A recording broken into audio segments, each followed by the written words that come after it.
Curhat warga Muratara, istri meninggal saat lahiran di Puskesmas Pau diduga ditelantarì bidan. Viral di sosial media curhat seorang suami di Muratara, Sumatera Selatan yang istrinya meninggal saat melahirkan.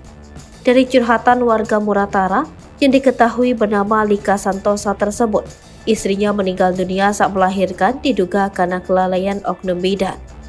Dijelaskan, peristiwa istri meninggal saat melahirkan terjadi di Puskesmas Pau di Kecamatan Rawas Ilir, Kabupaten Muratara, Sumatera Selatan.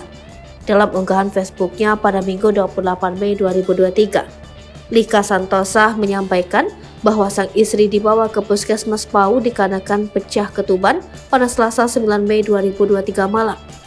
Namun saat tiba di Puskesmas Pau hingga Rabu 10 Mei 2023 sekitar pukul 1, sang istri belum juga melahirkan. Mirisnya, setelah beberapa jam menunggu, bidan puskesmas tersebut diduga mengatakan jika ia hendak tidur dahulu.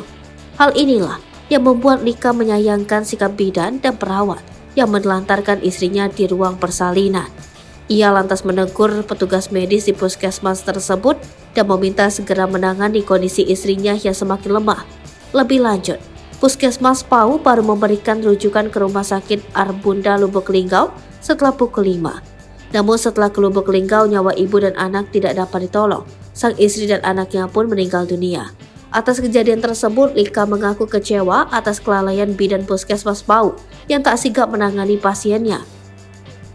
Ditambah dirinya menyayangkan sikap bidan yang menelantarkan istrinya demi mementingkan hal pribadi. Curhatan tersebut pun viral dan ditanggapi oleh Bupati Muratara Devi Suhartoni.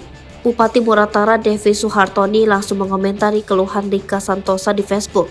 Ia turut berduka cita dan ikut merasakan kesedihan atas keluarga Lika Santosa. Selain itu, ia juga sudah meminta dilakukannya investigasi mengenai kejadian itu sejak seminggu lalu.